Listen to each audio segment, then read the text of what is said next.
I am delighted to be here. I want to thank Jeffrey for all the kindness and efficiency in making arrangements, and Tom for the invitation. Does that mean if you don't like what I say, it's Tom's fault? Just wondering. That's from my relation with Carl Henry. I was an undergraduate philosophy major at Wayne State University.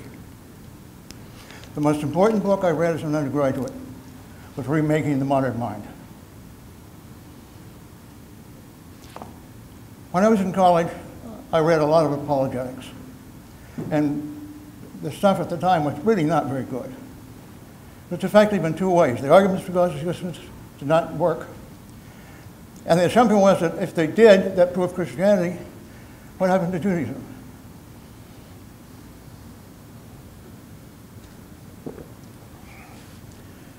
What I did then was read stuff on the other side. Bertrand Russell's Why I'm Not a Christian. Wasn't any better. So I decided, A, this stuff is tough, and B, at the time, Carl was editor of Christianity Today. And I would read Christianity Today. They gave it free to students. And Cal Litton in the literature, Bernard Ram in theology, Jeffrey Bromley in theology, were some of the names that come to mind. And of course, Carl himself. And that was enormous nourishment for me. I came to, apologetics now is much better. But I came to this conclusion. There's stuff that's actually nourishing, besides the Bible, is Christian scholars doing excellent work in their own field, bringing Christianity to bear on their field, not by dragging it in by the coattails, but by relating it significantly, relevantly, and naturally to the basic issues of the field. That was what was nourishing. And Christianity Today gave me that. So, I did get the chance to meet Carl. We were on the board of IFAC for several years, and I was able to thank Carl for what he had done. I was also able to sit across from him at every meal. I don't know how it happened, but it did. And that was marvelous. The man was truly what he seemed to be. Okay, now to work. Carl Henry was committed to the incomprehensibility of God. He was deeply opposed to the idea that God is ineffable. He recognized that not only does incomprehensibility not entail ineffability, it entails the opposite. For someone to accept both incomprehensibility and ineffability is for them to embrace a contradiction. He believed that to accept and act and think consistently with believing in divine ineffability would eradicate Christian theology. He also insisted that our literal propositions about God. And if there weren't, there is no Christian theology. I think he was right in both cases. What I'm going to do today is to defend that view. Now, if the preface comments are right, then the viability of Christian theology rests on two claims in philosophical theology. On two philosophical claims, or two theological claims, however you want to categorize them. One is this: the doctrine of divine ineffability is false. Second is this: there are intelligible, literal propositions about God. And then, if either of those is false, there's no Christian theology.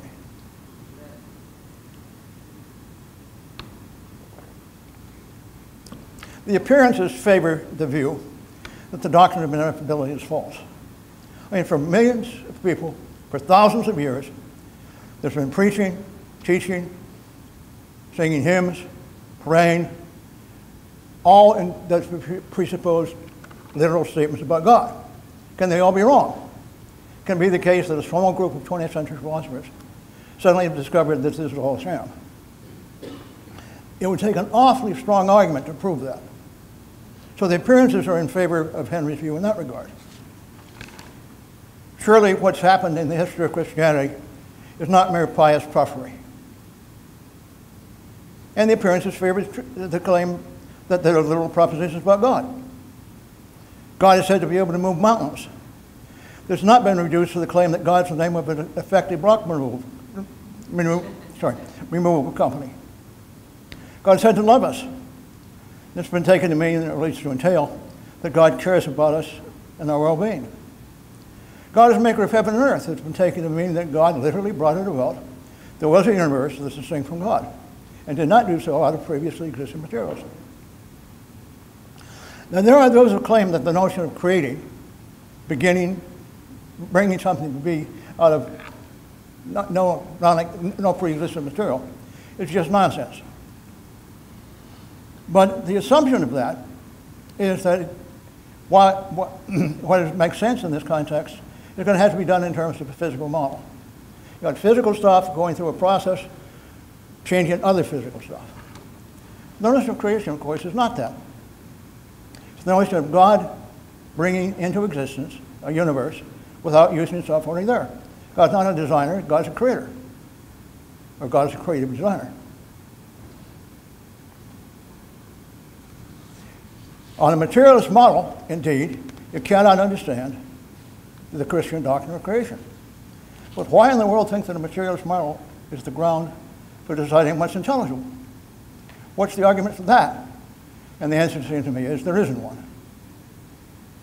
So the appearances are on the side of Henry.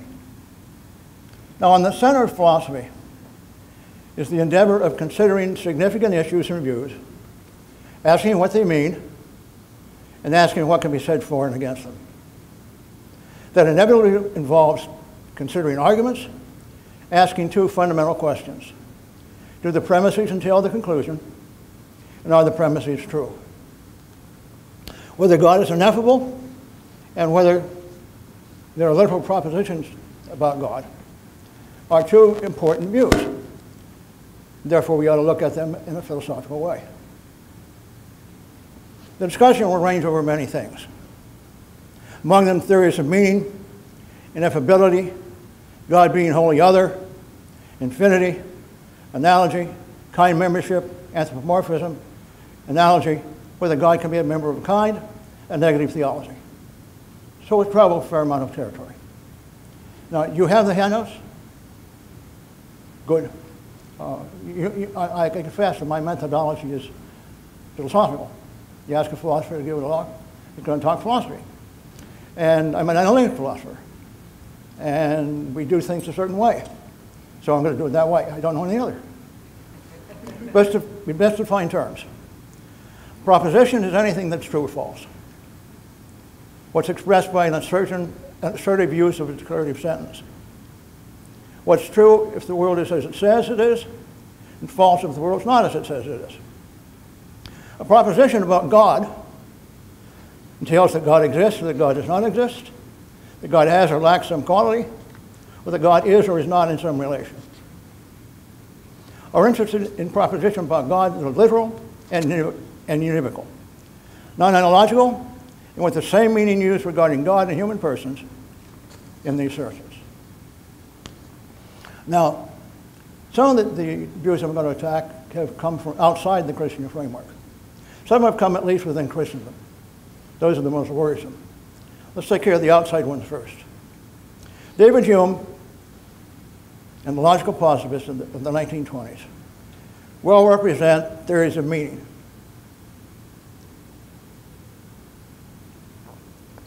Hume offered a theory of word meaning and sentence meaning, and the theory of word meaning goes like this.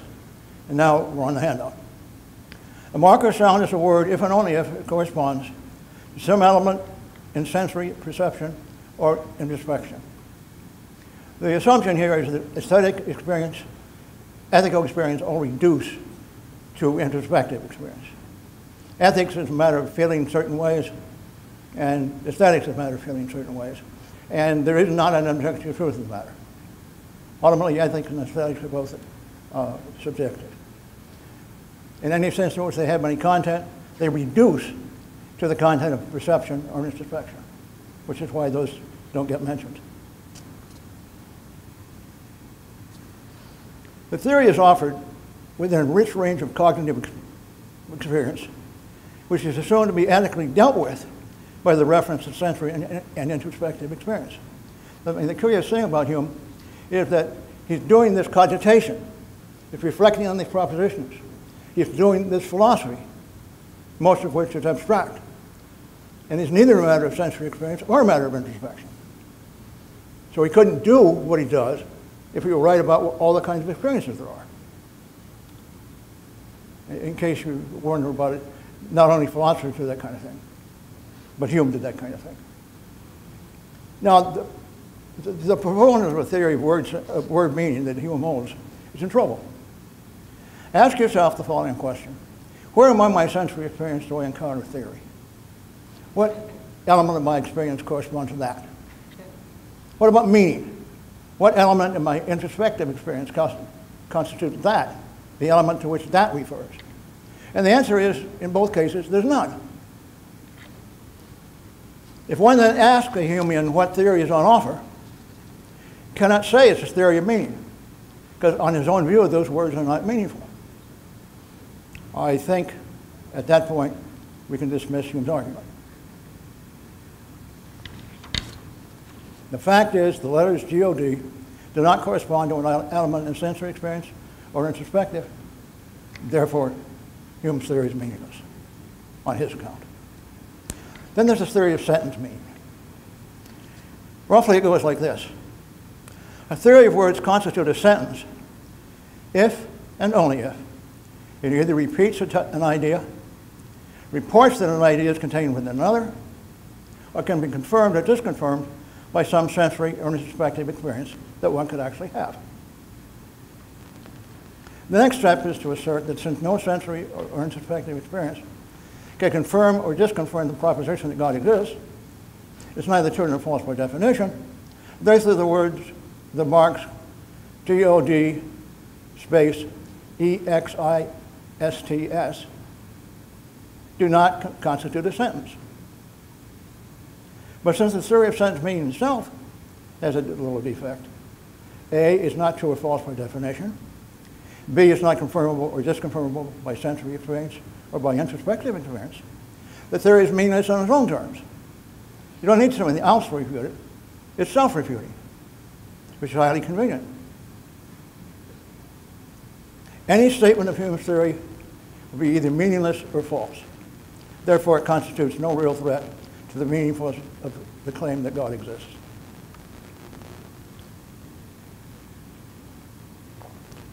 Now, in philosophy, views do not die. They are merely dismissed from the stage for a while, come back as a different character. Logical positivism in the 1920s was an enormously influential movement in philosophy. You had a bunch of scientists, logicians, mathematicians meeting together in Vienna, called the Vienna Circle, and they developed a theory that suited their wants. They hated theology, ethics, aesthetics, religion. They loved science, math, and logic. So the question was, how do we keep the latter and get rid of the former? And they came up with an answer. The verification principle. The verification principle was supposed to be a criterion for the meaning for sentences. That is, if you've got a string of words that don't have any meaning, you don't have a sentence. So how do you decide whether the string of words have meaning or not? And the positive is answered like this. A string of words is a successful candidate for being a sentence, if and only if it's either true or false by definition, or can be confirmed or disconfirmed in principle by appeal to some sensory or introspective evidence. Now, strictly, the principle is stated in various ways. As you might guess, there are philosophers who do not buy it. They offered criticisms. The principle was revised in the light of those criticisms, and that lasted for a long time. Logical positivism dominated philosophy from the 1920s to the 1960s. Incredible fact, but it did. And the ethics and metaphysics that were done during that period were pitiful, and the philosophy of religion done in that period was worse. Those fields just withered on the vine. They're like plants that were not watered for 40 years. Now, given that fact, I'll just take one statement of the principle. Suppose you ask yourself the following question. This is going to sound familiar. Is it true or false by definition? Nope. Can it be confirmed or disconfirmed in principle by appeal to some sensory or introspective experience? No. Then why in the world think it's meaningful on its own terms? And the answer is you shouldn't. Now, I know it sounds hard to believe that a principle like that could be dominant in philosophy for 40 years. It was. My own view is that shows you how it's easy to believe something is true if you really want it to be true. There's a case in which I'm afraid, as a philosopher, it's sad, wish created the belief. No, not argument.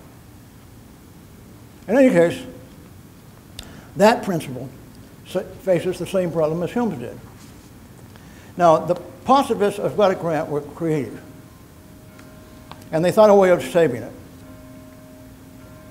The cardinal rule about a rule of inference is that it not sanction moving from a true premise to a false conclusion. If a rule of inference does that, you chuck it. If it doesn't do that, you're okay. Now, Russell and Whitehead have written a brilliant set of books, Principia Mathematica, published 1907 to 1911. And in that system of logic, which really is brilliant, it has its defects, but it is brilliant, was a certain rule of inference. The rule of inference was called addition. The rule was simply this: if P is true, then either P or Q is true. You take or inclusively, begin with the truth, infer to P or the truth P, infer to P or Q, and P or Q is going to be true. So now you've got a good rule of inference. Now you can guess what the positivists did. They did the following. Take the statement, the glass is empty. That will entail, by the rule of addition, either the glass is empty or the principle is meaningful. And now we've got a proof the principle is meaningful, compatible with the content of the principle itself. Now theists were bright too. The response was, okay, thank you. Now consider this argument. The glass is empty or God exists. That'll follow from the proposition the glass is empty by addition. So now we prove that theism is meaningful compatibly with the verification principle. The next move was the response by the critic. The critic says, look, the rule of inference only covers stuff that's either true or false. You're assuming that theism is true, either true or false. And the theist's response was, yes, we are. And by the way, your argument does the same thing about the verification principle. So we're in the same boat. Either the criticism fails, either your response to the criticism is right, and our response to you is right, or we're both wrong, and the verification, and we both assume what we're trying to prove, and the verification principle does not eliminate that the verification principle is true, or that theism is meaningless. The point is simply that you got a choice. Save the principle by the rule of addition, and thanks, you break theism in as well. Don't do that, and we've no reason to think the principle is meaningful. Now, the point was not that this did more than the following. It just follows that the verification principle, even if you accept it, does not tell you whether the proposition God exists is true or not. It was a futile argument. That's the conclusion. Now, that, for now, is the outside stuff with one exception. There's a phenomenon called ordinary language philosophy. The two main works there probably were John Austin and Gilbert Ryle. Gilbert Ryle thought that the idea of dualism, of a mind existing independent of the body, was just nonsense. And he thought that the concept of God was wrong, unintelligible in fact, for the same kind of reason. Now the basic idea was this. Language is made up to deal with middle-sized objects, stuff in between elementary particles on the one hand and galaxies on the other. The ordinary use of language is such that when you talk about minds, you also talk about bodies. You can't make sense of the idea of a mind without talking about bodies. Therefore, the idea of a mental soul or of God being a spirit is just so much hogwash. Now, you note first that there's not much of an argument here.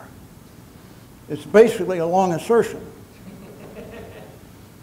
Second, you notice that it's a piece of philosophy, not a piece of ordinary language, not something people say in everyday life.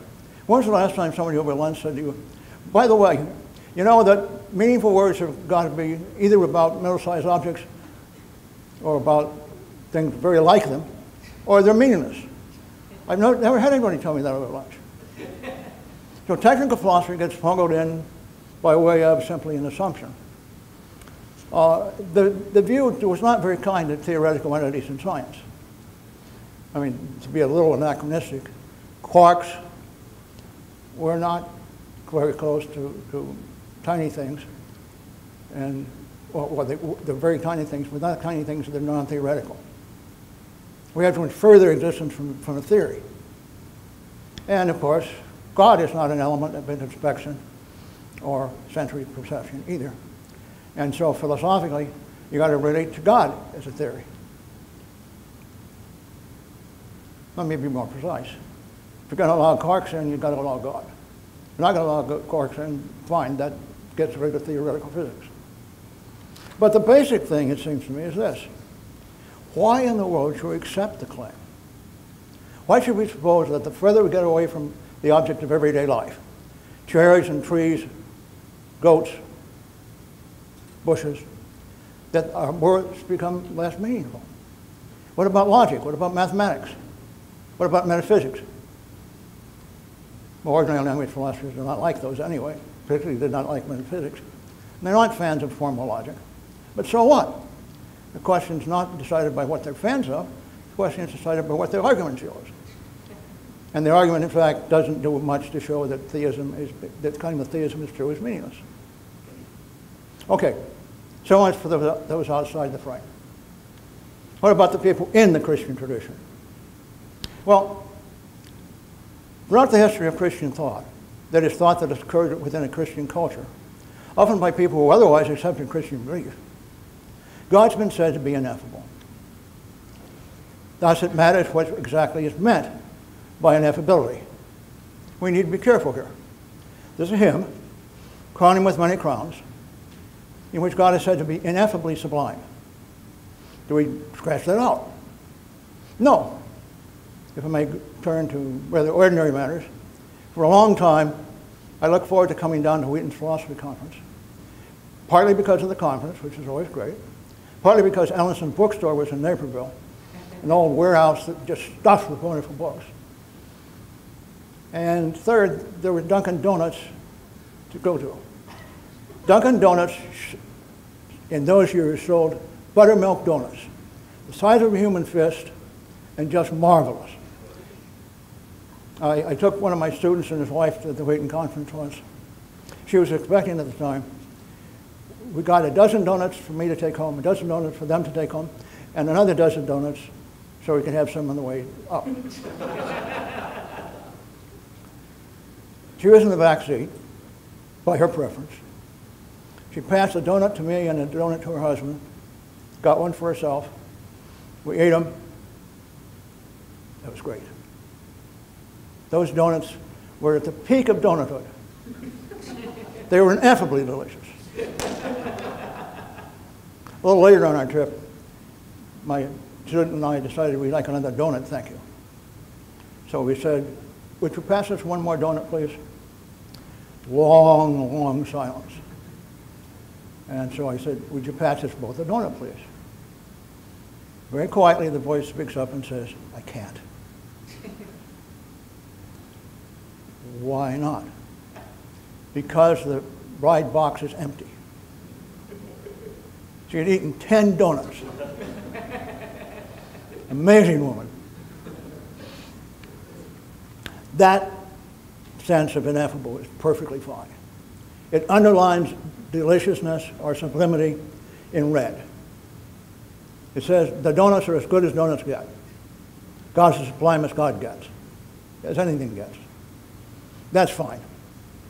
But there's another sense of ineffable. And that sense of ineffability, now we're back to the handout finally, says this. Something's ineffable if and only if no concept we can have fits it. Or if you prefer, it fits no concept we can have. Now that's not an innocent sense of ineffability. We're not now talking about ineffably delicious donuts. Now the notions of fitting and applying deserve brief comment. A concept applies to something if and only if it's either true of that thing or false of that thing. So the concept large mammal applies both to elephants and roses, since it's true of elephants and false of roses. Fits is a more stringent characterization. The concept fits something if and only if it's true of that thing. So the concept large mammal fits an elephant, but does not fit a rose. Now, the ineffability thesis can be put either of two ways. One, ineffability one, every concept we can have applies to God, since every such concept is false of God. And ineffability two, no concept we can have can be applied to God, since senses of the form concept C applies to God are meaningless. So you got two choices. God exists is false, or God exists is meaningless. Neither is very attractive. So let's start with the idea that God's ineffable in the first sense. Well, there's an obvious objection. Consider the concepts being a creature and not being a creature. They're exhaustive. One or the other has to apply to God.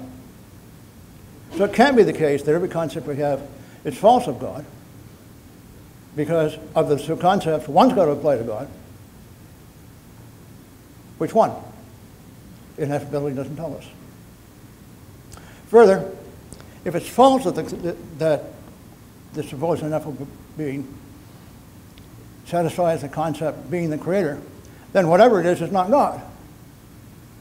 So ineffability has nothing to do with God. Further, there's a simple question that's easy to neglect. Why think that it's God of whom we cannot speak? Why think it's God that's ineffable? We can't apply any concepts to God. We can't say that God's omniscient, or omnipotent, or incarnate in Christ on this theory. Why think it's God we can't speak of? I've never understood why it was that people who talked about ineffability, A, would have to give us some reason to think God was ineffable, B, that reason had to be some truth about God, and C, they concluded God was ineffable. That set of proposition just is not consistent.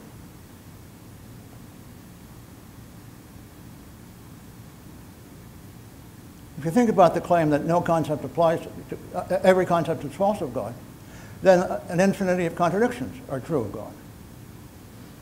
Is a creature is not a creature. They're both false. They can't both be false. But if you claim they are, you're contradicting yourself. So there's a real difficulty with ineffability one. We can sum them up really simply. It's false. Ineffability two. No concept we can have can be applied to God. It's a sentence of the form concept C applies to God are meaningless. To say they're meaningless means no concept can be applied to God. But that can't be quite right, because ineffability is a concept, and God is supposed to be ineffable. But if God is ineffable, God has a property. So having a property applies to God. You've got property, you exist. So existence applies to God, and so on. You can multiply concepts that are true of God by just asking what's entailed by ineffability to itself. And the list is not terribly long, but it's longer than the ineffabilist can claim, because the ineffabilist says there are no concepts that apply to God. Now, one possible answer is, that's just true from your conceptual scheme. Well, I'm not sure what the talk about our conceptual scheme is. That kind of vague talk leads to very muddy waters. And inferences drawn just from it are really not much worth worrying about, to be frank. But suppose we take it as clear enough. What conceptual scheme then are their views coming from? Now, it's not ours, whatever that means. So what is the conceptual scheme? And the problem is there doesn't seem to be one. Or if there's one, it's one that counts contradictions. If there isn't one, or counts contradictions, then we have this situation. In the first place, there's nothing for us to answer. The second place, if it counts contradictions, it's necessarily false. So much for ineffability, too. And again, the question is, why think that it's God that's ineffable? What positive reasons have we for believing that? And the answer is, so far, we don't have any. And indeed, worse, we can't have any, because that would violate God's ineffability. Now, there's another way of looking at things. It's broadly Aristotelian, and I'll talk about it very briefly. According to Aristotle, if you ascribe a property to a thing which that thing cannot have given its essence, what you say is meaningless. So in this view, the number 7 dances well is meaningless, because 7 by nature can't dance. The other tradition is that the proposition, the number 7 dances well, is false, because 7 can't dance at all, let alone well. I confess to believing the second tradition is right. But in any case, there are problems with the broadly Aristotelian tradition. For one thing, again, it requires that we know the essence of God in order to say what's compatible with God's essence, which violates ineffability. And two, it renders obviously false propositions meaningless. Consider simply cats are not dogs. The nature of cats prevents them from being canines. That's the truth. But then the proposition cats are dogs is meaningless, and therefore the denial of it is meaningless, and therefore it can't be the case that cats are not dogs if you're an Aristotelian.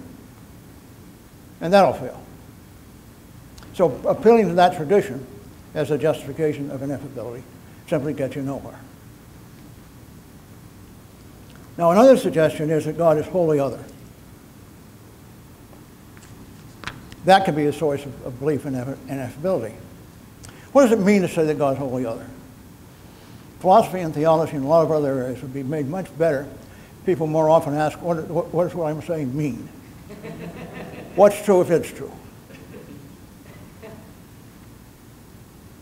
I'll resist the temptation to say more about that. So what does it mean to say God's wholly other? Well, one thing it means is that God and a creature can have no common properties. Another thing it means is that no quality a creature can have and no relation a creature can be in can be a quality that God has or a relation that God is in. Close, but not quite identical. Then you get an assumption. If no quality a creature can have and no relation a creature can be in can be a quality that God has or a relation that God is in, then no description we can give of God can be true. Now, the inference is obviously mistaken. Suppose you ask yourself the following question. Does the claim that God is omnipotent and we aren't violate God being wholly other? The answer to that would be no.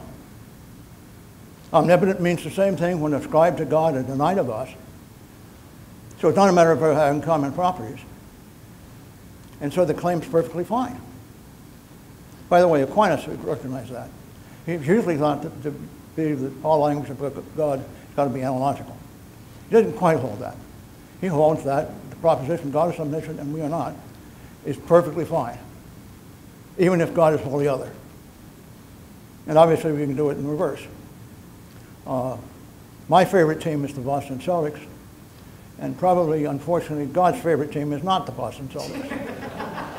I mean, not that it's the Los Angeles Lakers, but my guess is God has no favorite team.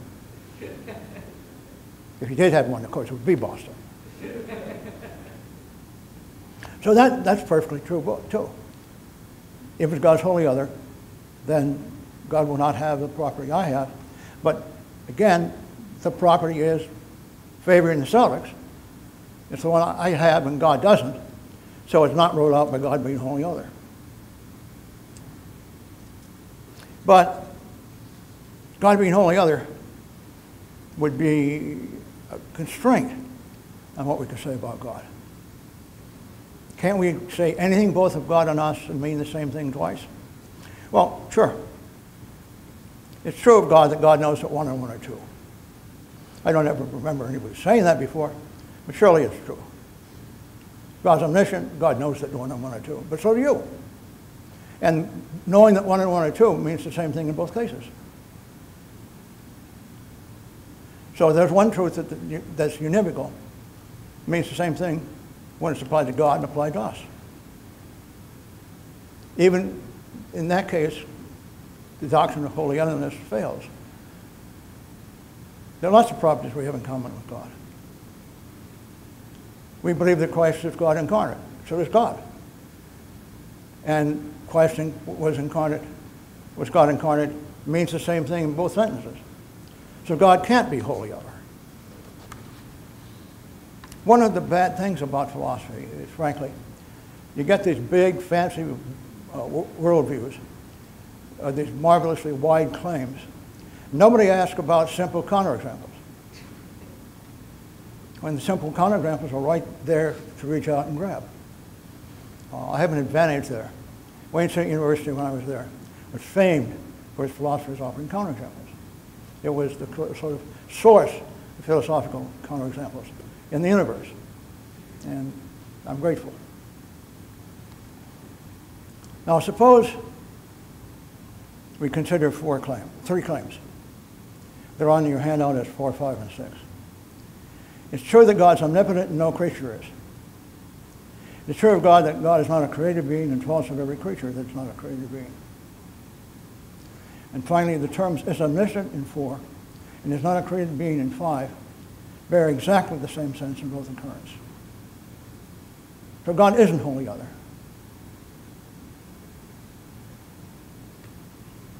Next, infinity. I have to confess I'm not very much a fan of calling God infinite.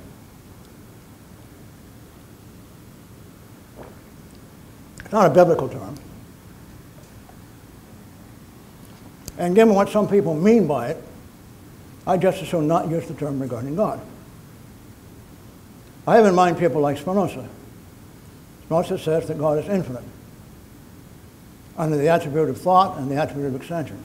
What that means is every thought that occurs anywhere is God's thought.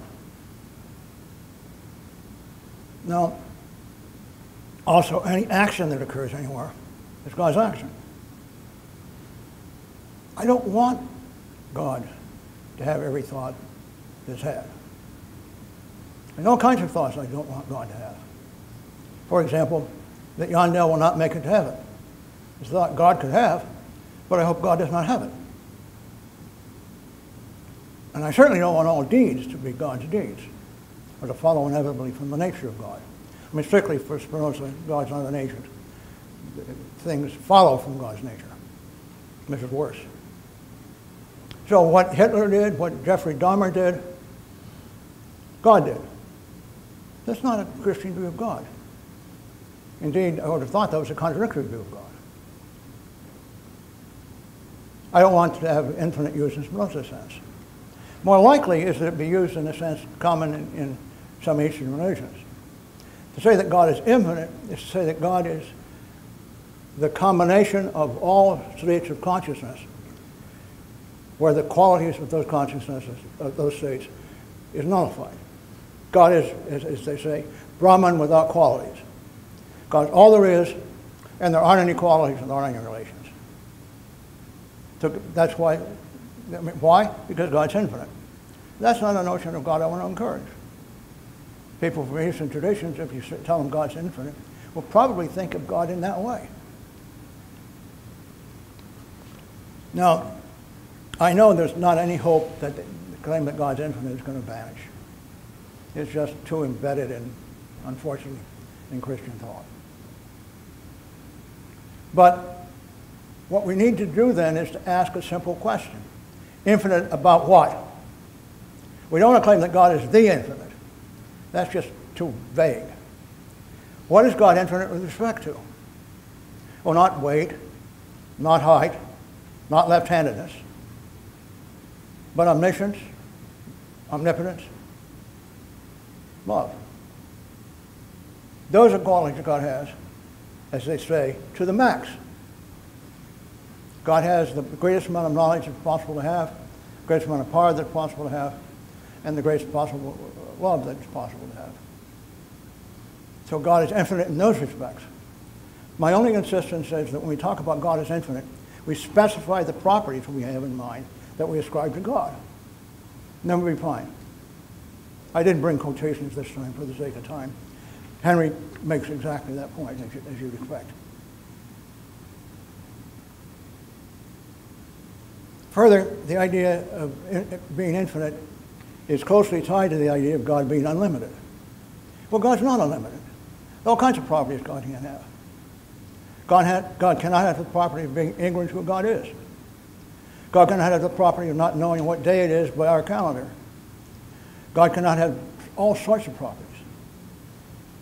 Cannot eat ice cream without becoming embodied. These are not limitations in God. It's a good thing God can't have those properties. So when we say that God's unlimited, we need to be careful what we mean. God's power is not unlimited. God's knowledge is unlimited. God's knowledge is unlimited. God's ability to weigh 1,000 pounds is a property God doesn't have, not without becoming incarnate. So we need to specify what property we're ascribing to God, what quality it is in relationship to which God is infinite, and also hedge it, as what we say, so it doesn't have any of the bad consequences of being unlimited, being infinite, that I've talked about. In any case, it's not a source of ineffability. Now, there's the idea that all talk about God that makes sense has got to be analogical. Why think that? Well, back to the handout. We've got the claim that A, with respect to God, no analogical predication is possible. And 2, God can't belong to a time. Now, if God's ineffable, those propositions will lead to that conclusion. They'll lead to that conclusion whether God's ineffable or not. They entail it. But now, why? Why can't God belong to a kind? Ordinarily, kinds are defined in terms of the essence of the thing. If God has an essence, and I take it God does, then it's very plausible that God belongs to a kind. Now, the prose answer is simple. Kinds have got to be possibly many-membered. Kind of thing's got to be able to have many instances. Well, I recognize that premise is very convenient for these purposes, but why believe it to be true? There can be properties that are necessarily had only by one if they had by anything, being the first person to claim pipe speaks, for example. Why can't there be essences that are true of something and can't be true of more than one? Like omnipotence. There can't be 2 omnipotent beings. Why can't God's essence be such that only one being can have it? And must that make God belong to a kind? And the answer seems to me is yes.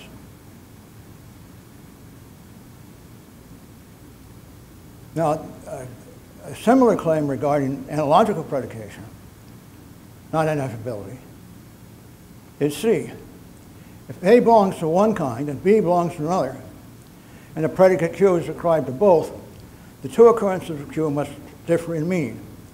It'll have one meaning ascribed to A, another meaning is ascribed to B. Now, if God belongs to a kind, that principle will rule out a predicate meaning the same thing applied to a creature as it does when applied to God. And on the other hand, if God belongs to no kind, then the idea is that you can't predicate quality of God at all. Now, why? Why does the meaning of a predicate always change as one goes from one kind to another? Well, the answer is clearly it doesn't. Saying of a rock, a tree, a dog, in a human being that weighs 100 pounds means the same thing in each case. Weighs 100 pounds doesn't change if it goes through different species. It will then not be a problem for God, for there being no predicates that are analogical about God, on the grounds that when you switch kinds, you switch meanings. Doesn't follow. As I pointed out with the gods knowing that one and one are two. Then there's anthropomorphism, about which I'll say very little. Anthropomorphism is a kind of cry that comes out in protest against Christian theism. What's wrong with Christian theism, among other things, no doubt, according to the critic, is that we apply terms to God that occur properly as human beings. Say that God thinks, that God loves.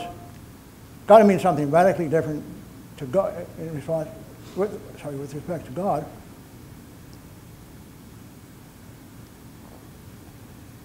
Than it does with respect to us. Why? Now, I've got to be honest here. There is a doctrine about God that I think probably does entail divine ineffability. It's a view staunchly held by some contemporary philosophers, held by many in the Middle Ages, that God is simple. As far as I can make out, what that view says is the following. For any properties A and B, if God has A and B, then A and B are the same property.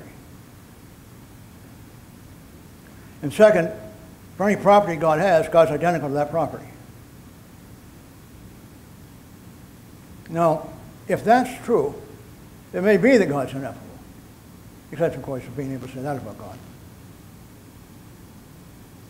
But I must confess, I cannot see the faintest basic reason exegetically to believe that God is simple. And I don't see any reason philosophically to believe that God is ineffable. So if it entails ineffability of God, or something close, I don't mind. I don't think it's true. Now, if this were talking ineffability, or a fellow in a stump were here who believes strongly in simplicity, if this were talking on simplicity, or Ellen Stump was here who believes in simplicity, I could not get away with this. She would expect me to explain my reasons, and we'd have an interesting conversation. But she's not. And so I'm not ruling out the doctrine of simplicity and telling that God's ineffable, or very close. I just don't care. Now, of course, there are limits to the properties we can ascribe to God. God cannot be such that God steals from the Salvation Army, or is gluttonous, or parks illegally. There are all kinds of properties we can ascribe to God in any proper way. But the idea that we should replace talk about God by talk about the force, the real, fate, the ultimate ground of being, universal mind, ultimate consciousness, or the like, makes us apply vague concepts to God. I mean, and who cares if God is that? You don't have to be a person to be any of those things. And when one restricts oneself to those terms, one is abandoning Christianity. That's good enough reason for many secularists to accept the view. But as Hume and Paul, there are very few things they agree on, but as Hume and Paul have pointed out, it's typically human to ascribe natural order and power to an intelligent cause. What's senseless about that?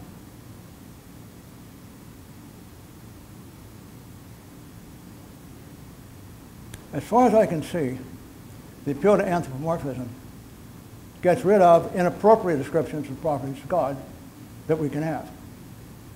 But all you've got to do is constrain it so that you only ascribe properties to God that God can properly have. And then you're fine.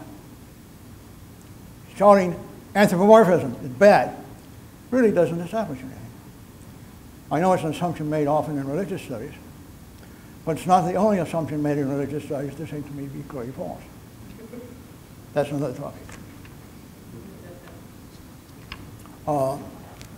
I should make one other confession. I mean, this is in chapel, but it's close. If God is eternal, that does raise difficulties about ascribing properties to God. Now, this is a very controversial topic, and I may get in trouble for saying it, but here it is. along with Al Plantinga, Nick Vorderstorff, John Weinberg, and others, I confess I think of God as having temporal properties. And therefore I don't find that problem one to worry about. And if you think God is eternal, then you work out your answer. Fine with me. I don't claim here to prove that God's not eternal, though I can't see any scriptural reason for holding that. One of the marvels of biblical interpretation is that the passage, Jesus Christ, same yesterday, today, and forever, is quoted as if it's supporting God being eternal rather than everlasting. I thought if you were the same yesterday, today, and forever, you had temporal properties. That's the proof text from my side. Anyway, I know that that's an objection one could raise. God's eternal, so what I'm saying won't work. I'd have to spend a lot of time arguing about that one way or the other. I'm going to just waive that topic. You can only do so much. One thing you got to learn in philosophy is you got to stay within a range in which you can deal with the time and you have. So I'll try to do that. Then there's negative theology. Negative theology is the view that God can only be spoken of in negative terms. As they say, negative theology says that you can say what God isn't, but you can't say what God is. And this is supposed to provide truths about God that are useful, but doesn't have any positive descriptions. To say that God is omnipotent is to say that God's not powerless, to go to the handout again. To say that God is love is to say something like God is not hateful. To say that God is omniscient is to say that God's not ignorant.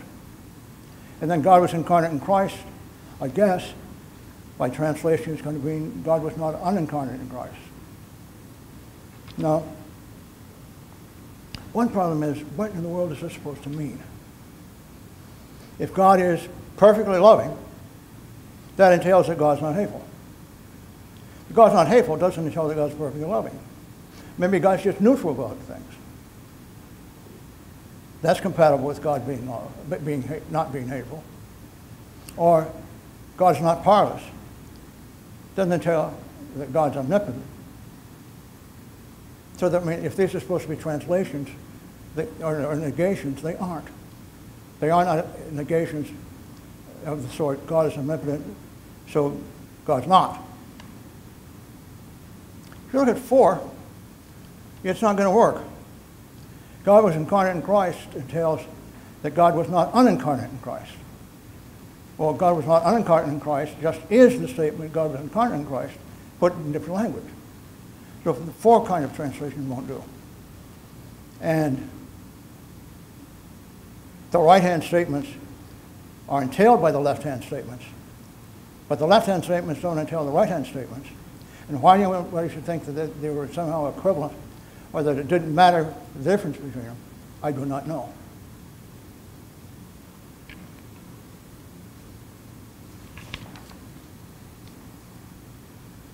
The question is, why in the world should we accept the claim that we cannot make statements about God that are literal? And none of the reasons we've seen so far work, and I don't know of any extra reasons the negative theologian can give to make up for what we didn't have before. Okay, I come to the last part of my paper, or quit soon. I have anxious and friendly looks saying, quit soon. I'll try. To ascribe an incomprehensibility to God is to say that there's more to God than we can know. That's not true only of God. Same is true of very ordinary objects, such as the rock in my backyard. That rock is related to everything else in the universe by some spatial relationship. And my mind isn't big enough to capture all those. If you told me, I couldn't remember it. The whole story of the universe is way beyond our comprehension. So it's not just how many propositions are true of God. Rocks, the whole history of the universe, are such that they include infinite truths, an infinite number of truths. That's not unique to God. But it's not sheer quantity alone that's involved. We have nothing like a full understanding of why God permits the world's evils. We have nothing approaching knowing the divine phenomenology, what it's like to be God. I suspect, I can't prove it, but I suspect that one of the things that makes people attracted by ineffability is because they ask themselves, what would it like to be God? And one hopes they have no idea, and know they have no idea. What does it feel like to be omnipotent? We do not know. Anybody who claims to is in trouble. They're sick, or they're theologically insensitive, or both. Any attempt to gain any such thing as a knowledge of what it's like to be God is inevitably going to end up in abject failure. And were it necessary to know that to do theology, we just couldn't do theology. But we don't need to know all of what it's like to be God. We don't need to know the complexity of God's nature, God's motivations, God's intentions, purposes, plans, holiness, and love. We don't have a full grasp of those. The point is not the quantity of propositions about God that are literal and univocal. The point is that there are literal propositions about God that are accessible to us and inform us regarding our salvation. For God to be incomprehensible, for us not to know everything about God, perfectly compatible with having no truths about God. So that God is incomprehensible entails that God is not ineffable. Were God per impossible ineffable, writing what one could of a book in systematic theology would be easy. Here's the recipe. Go to a stationery store, buy one of those empty books that are supposed to make you think you've written a book when you fill them. Very puzzling to me, but anyway. Open it and write 3 things. The title, A Complete Systematic Theology. You got the title page. Turn the title page over, give a definition of ineffability. Say, no concept we have fits God, and that will define ineffability. And finally, on the opposite page, write a sentence. God is ineffable. Now you have it. If you think you wouldn't have it, then don't believe that God is ineffable.